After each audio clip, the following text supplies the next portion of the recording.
The Seattle drizzle clung to the air, a perpetual fog blanketing the city like a shroud.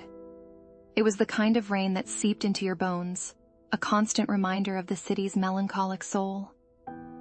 Susan, her worn Volvo a familiar fixture in the school drop-off lane, felt the familiar hum of routine. But as she turned onto Pine Street, her gaze snagged on a dark recess tucked between two towering brick buildings.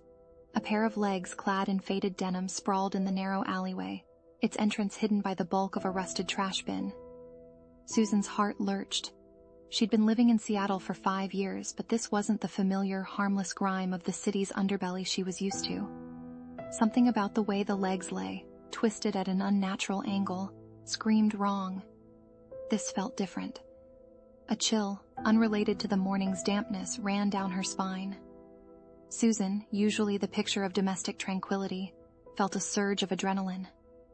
She slammed on the brakes, her Volvo a jarring contrast to the quiet grime of the alley. The man was dead.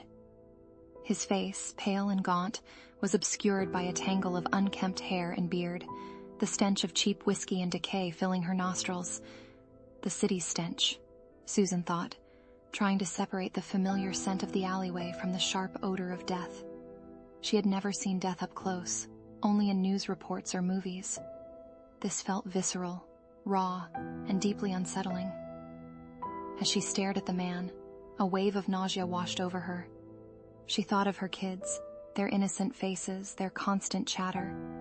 This man had kids too, she thought. Someone loved him. And now, they were gone. A knot of dread tightened in her stomach. She had to do something, anything for him.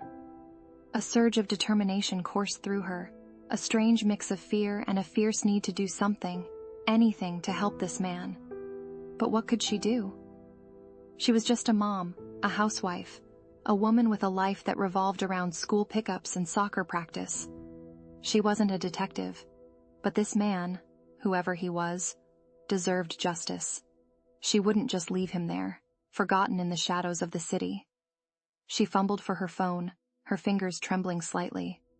She knew she should call the police, but something held her back. She needed to see this through, understand what happened to this man. Her fingers flew across the keyboard, a whirlwind of urgency propelling her. She needed information, answers. She needed to know if this man was one of the many lost souls who walked the streets of Seattle, their lives shrouded in anonymity. Seattle missing persons, she typed, her heart thudding in her chest. A few minutes later, she had a list of resources, a website dedicated to missing persons, local shelters, a hotline for vulnerable populations. She started calling, each number a lifeline in the darkness. The police, she realized, were the last resort. A gruff voice answered the phone at the shelter. "You think you found someone missing?" "I found a body," Susan said, her voice tight with emotion. "In an alley, near Pine Street."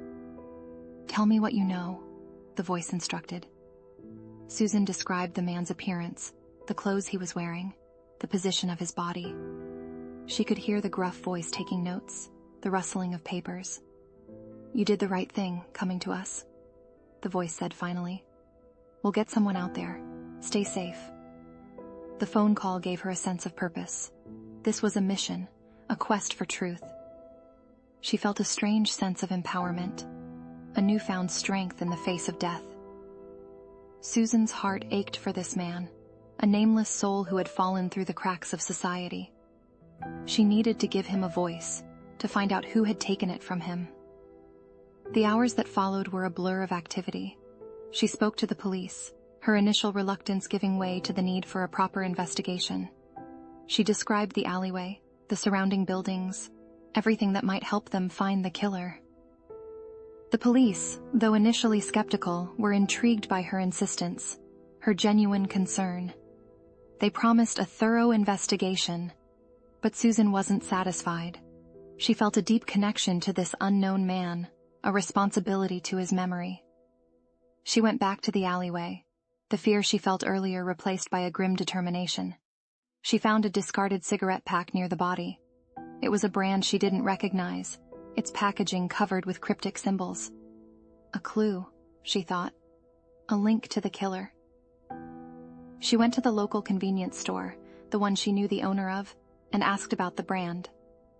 The owner, a man with a heavy build and a gruff demeanor, looked at her with curiosity. That's a brand the junkies around here smoke, he said, a cynical smirk playing on his lips. Cheap stuff. I wouldn't even touch it with a 10-foot pole. Do you know anyone who smokes that brand? Susan pressed on.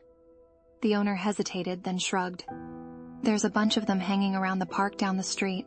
They're always looking for a fix. Maybe one of them knows something. The park was a desolate expanse of concrete, a refuge for the city's forgotten souls. Susan, a stranger in this world, felt a pang of empathy for these forgotten souls. She approached a group huddled on a bench, their faces drawn and weary. Have you seen this? She asked, showing them the cigarette pack. The group looked at her with wary eyes. One man, his face etched with hardship, stepped forward. What's it to you? He asked, his voice hoarse. I'm trying to find out what happened to a man, Susan said, her voice filled with sincerity. He was found dead in the alleyway. The man's eyes widened. He glanced at his companions, a silent communication passing between them. Finally, he said, We saw him. He was with a man, a big guy with a scar over his eye. They were arguing. Then the big guy took off. Susan scribbled the information down, a sense of hope flickering in her chest. This was her breakthrough. She felt like she was getting closer to the truth. As the sun began to set, casting long shadows across the city, Susan made her way back to her car.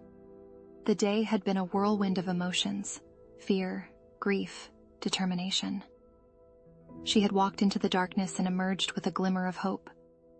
The journey to find the killer had just begun. But Susan, no longer the complacent housewife, had found her purpose. She was a woman on a mission, driven by the need for justice, for closure. The death of a nameless man in a forgotten alley had awakened something within her, something that wouldn't rest until justice was served. The fog seemed to lift slightly, replaced by a newfound clarity, a sense of purpose that burned bright within her. The city, with its shadows and secrets, would never be the same again. She was ready to face the darkness,